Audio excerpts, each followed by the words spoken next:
नमस्कार दोस्तों। प्रस्तुत है मालती जोशी जी के द्वारा लिखी कहानी अनुबंध। चलिए कहानी शुरू करते हैं। गेट खोलते हुए सांवली ने देखा बा साहब रोज की तरह बरामदे में बैठे अखबार पढ़ रहे हैं। उसने दबे पांव सीढ़ियां चढ़कर बरामदा पार करना चाहा, पर उन्होंने आहट पा ली। आ गई बेटा। अखबार परे करके उन्होंने स्नेह सिक्त स्वर में स्वागत किया। हाँ बा साहब, सांवली ने संक्षिप्त सा उत्तर दिया और भीतर खिसक ली। रुक जाती तो पूरा आधा घंटा बर्बाद होता। अखबार की पूरी खबरें सुनने के बाद ही उसे छुट्टी मिलती। बा साहब को अकेले पेपर पढ़ने में मज़ा नहीं आता, सामने कोई सुनने वाला भी चाहिए। सांवली बड़ी तेजी से भीतर गई थी, पर दूसरे ही क्षण लौट आई। बा साहब, आज आपने नाश्ता नहीं किया? किया तो था शायद। किया था तो प्लेट कहाँ है? वहाँ तो सिर्फ रात के खाने के ही बर्तन रखे हैं। तो क्या तू रोज बर्तन गिनकर मांजती है? गिनती के 2 बर्तन निकलते हैं, अलग से थोड़ी ही गिनती हूँ। एक भी कम हो तो पकड़ में आ जाता है। बा साहब खिसियानी सी हंसी हंस दिए। तू तो पूरी जासूस है रे, पुलिस में भर्ती हो जा। बर्तन मांजकर जिंदगी खराब क्यों कर रही है? पहले ये बताओ, नाश्ता क्यों नहीं किया? तबीयत तो ठीक है? तबीयत तो ठीक है बाबा। वो क्या हुआ कि कल डबल रोटी लाना भूल गया। सोचा रात की रोटियां हैं, अचार के साथ या दूध के साथ खा लूँगा। फिर क्या, खाने बैठा तो खाया ही नहीं गया। लगा कि बिभू की माँ डांट रही है, कह रही है कि बासी रोटी क्यों खा रहे हो। ठीक ही तो कह रही थी, आज तक बासी रोटी खाई है कभी? अब पहले सा क्या रह गया है रे, अपनी आदत तो बदलनी ही पड़ेगी।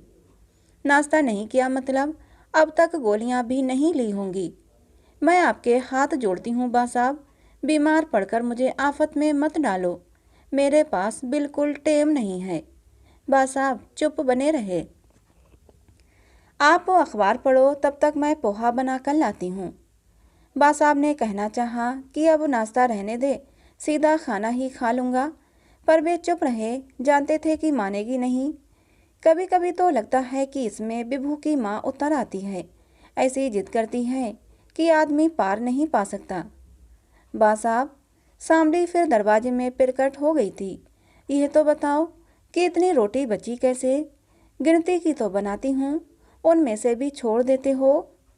देवी, उन्होंने हाथ जोड़कर कहा, अब तू जाकर कुछ बनाएगी भी या भाषण ही देती रहेगी? सांवली मुस्कुराती हुई भीतर चली आई। भूख तो लगी है, यूं ही मन को मारे बैठे रहते हैं। उसने फटाफट सारी तैयारी की। प्याज, हरी मिर्च, हरा धनिया काटा, पोहे धोकर चलनी में रखे और कढ़ाई चढ़ा दी।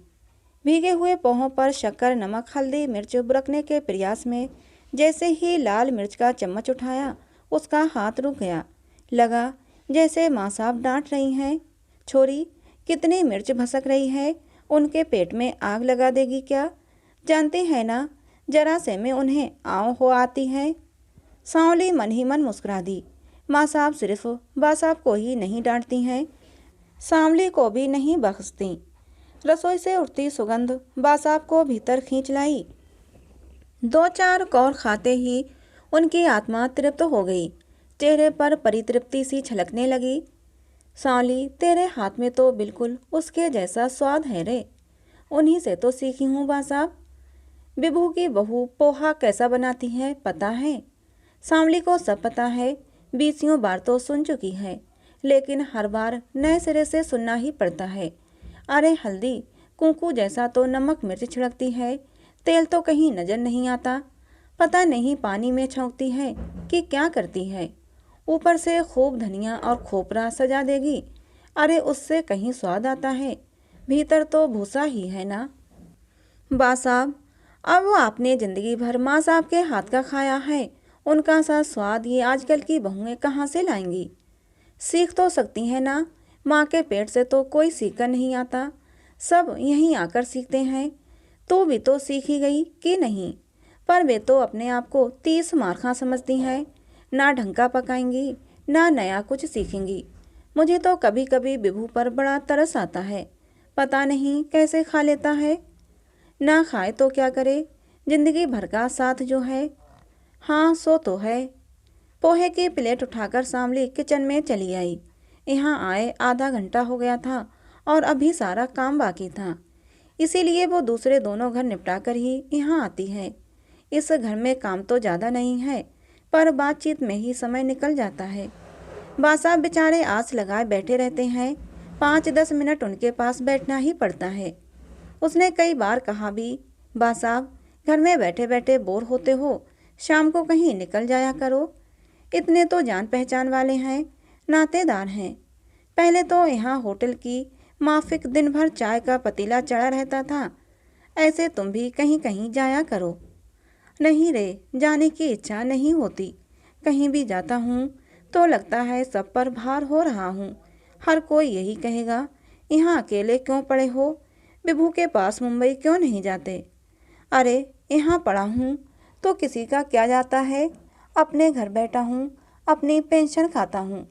पर लोग हैं कि लोग बाग बुरे मन से नहीं बोलते बा साहब। बुढ़ापे में आप अकेले पड़े हो ना, इस वास्ते कहते हैं। अरे तो वहाँ कौन सा मेरा संगी साथी बैठा है। सुबह 8 बजे तक पूरा घर खाली हो जाता है। दिन ढले सब लोग लौटते हैं। आते ही बेटा अखबार लेकर बैठ जाता है। बहू रसोई में लग जाती है। बच्चे टीवी में घुस जाते हैं। रात को बच्चे पढ़ाई में लग जाते हैं। बेटा बहू टीवी के सामने डट जाते हैं। मैं फालतू सामान की तरह एक कोने में बैठा रहता हूँ। यहाँ कम से कम तू ढंग का बनाकर खिलाती तो है। वहाँ तो सुबह हाबड़ तोबड़ में तो कच्चा पक्का बनाकर जाती है। वही 12 बजे खाता हूँ। गर्म करने तक का मन नहीं होता। और खाना भी क्या, वही सब्जी रोटी। दाल चावल तो सिर्फ रात को ही नसीब होते हैं। सांवली जब जब ये किस्सा सुनती है, उसका मन कैसा हो जाता है। कैसी भरी पूरी थाली परोसती थी माँ साहब। कुल 2 ही प्राणी थे, पर उन्होंने कभी कोई कोर कसर नहीं की। पति को राजा की तरह रखा था। अब बेचारे दाल चावल को तरस गए हैं। तभी तो उससे ये काम नहीं छूटता। उसके घर वाले तो खूब नाराज होते हैं। ये डोकरा छोरे के पास क्यों नहीं जाता, बेफालतू में यहाँ पड़ा है। अब वह किस किस को समझाए कि डोकरा यहाँ क्यों पड़ा है, बेटे के पास क्यों नहीं जाता। और ये सब बातें कोई समझेगा भी नहीं। उसे तो खुद कभी कभी आलस आने लगता है। सिर्फ 2 रोटियां डालने के लिए शाम को इतनी दूर आना खूब अखरता है। पर हर रोज जैसे कोई खींच कर उसे ले जाता है। सांवली, इन्हें यहाँ तेरे भरोसे ही छोड़ा है, इन्हें परेशान मत करना। राखी के दिन खूब झमाझम पानी बरसा। घर में मेहमान भी थे। सांवली गोल कर गई। तीज त्योहार पर छुट्टी लेने का तो सभी को हक बनता है। दूसरे दिन जैसे ही उसने भीतर पांव दिया, लगा जैसे तस्वीर में जड़ी 2 आंखें उस पर अंगारा बरसा रही हैं। वाह सांवली, खूब साथ निभाया। त्योहार के दिन अपने बासाब को भूखा रखा। उसने भीतर जाकर देखा, सच ही था। सिंक में केवल चाय के बर्तन थे और चाय भी शायद 4-5 बार बनी थी। गैस पर कुकर था जिसमें दाल चावल पकाने की कोशिश की गई थी, पर बर्तन टेढ़े हो जाने के कारण पानी बह गया था। दाल चावल आधे पके और आधे कच्चे रह गए थे। बासाब, कल घर पर खाना क्यों बनाया? कल तो राखी थी। हर साल आप बुआ जी के यहाँ जाते हैं ना? अरे उसकी बहू की जचकी हुई है, बेचारी वैसे भी परेशान है। तो क्या हुआ, घर में खाना तो बना ही होगा। आप अकेले भी भारी पड़ जाते हैं क्या? शाम को राखी बनाने गया था, तब वहीं से खाकर आया था। वह राखी के दिन भाई को खाना खिला दिया तो जैसे बहुत बड़ा एहसान कर दिया। राखी बंधाई का कड़कदार नोट भी तो मिला होगा। सांवली का मन, जो अब तक अपराध बोध से ग्रस्त था, अब बुआ जी के प्रति आक्रोश से भर उठा। माँ साहब थीं तब कैसे कैसे भाग भाग कर आती थीं। हर महीने पूरा परिवार किसी न किसी बहाने जमकर आता। अब एक दिन भाई को टिफिन भेजने की भी उन्हें याद नहीं रही। सावन के पितर भी जैसे तैसे जीम गए। दशहरा भी निकल गया। सांवली अब दूर की छुट्टी कर देती, पर यह घर उसे करना ही पड़ता। और अब तो दिवाली भी ऐन सिर पर आ पहुंची। घर की लीपापोती करते हुए सांवली यही सोचती कि दिवाली पर कैसे क्या होगा। कम से कम 3 दिन की छुट्टी तो लेनी ही पड़ेगी, तब इनका क्या होगा। बा साहब, आप दिवाली में मुंबई नहीं जाओगे? उसने एक दिन पूछ ही लिया। ना बाबा, कान फोड़ू पटाखों के सिवा वहाँ क्या रखा है। न कोई मिलने आता है, न बुलाता है। मिट्टी के 5 दिए लगाने तक का सुविधा नहीं होता। लक्ष्मी पूजन के लिए 4 ढंग की चीज़ें घर में नहीं बनती। एक बार हम दोनों गए थे, तब देखा, न बहू ने कुछ बनाया, न इसे बनाने दिया। वहाँ तो सब दिन एक समान है, किसी में कोई उत्साह ही नहीं है। बा साहब, लोग तो कहते हैं कि बम्बई की सी दिवाली कहीं नहीं होती। पगली, मैं तो अपने घर की बात कर रहा था। पूरी बम्बई से मुझे क्या लेना देना है। तो उन्हीं लोगों को यहाँ बुला लो ना, रौनक हो जाएगी। बुला लूँगा, तू कहती है तो कल ही फ़ोन कर दूँगा। छुट्टी मिलेगी तो आ भी जाएंगे। पर जब भी आते हैं दोनों पैसे का रोना रोते ही आते हैं। मन खराब हो जाता है। लगता है बच्चों को नाहक तकलीफ दी। डरते होंगे आप कहीं उनसे पैसे ना मांग लें। अरे मैं क्या मांगने लगा, उल्टा जाते समय कुछ ना कुछ देता ही हूँ। पर वो रोने की आदत पड़ी हुई है, इसीलिए सोचता हूँ जो यहाँ है खुश बना रहे। तुम अपने घर में खुश, हम अपने घर में खुश। सांवली सोच में पड़ गई। अब अपनी बात कहे तो कैसे कहे। क्या सोचने लगी सांवली? मैं सोच रही थी 4 दिन आप कहीं चले जाते या भाभी जी आ जाती। क्यों? दिवाली पे मैं 4 दिन की छुट्टी लूँगी बा साहब। मानपुर जाना है, माँ ने संदेशा भेजा है। अरे तो जाना, माँ के पास जा रही है, पूरा हफ्ता रह कर आ। मेरी फिक्र मत कर, मैं सब संभाल लूँगा। बस मुझे ठीक से कुकर लगाना सिखा दे। 2-4 तरह के अचार की शीशियाँ ले आऊँगा। डबल रोटी तो रोज लेता ही हूँ। फिर शहर में तो इतने सारे होटल हैं, वे किस दिन काम आएंगे।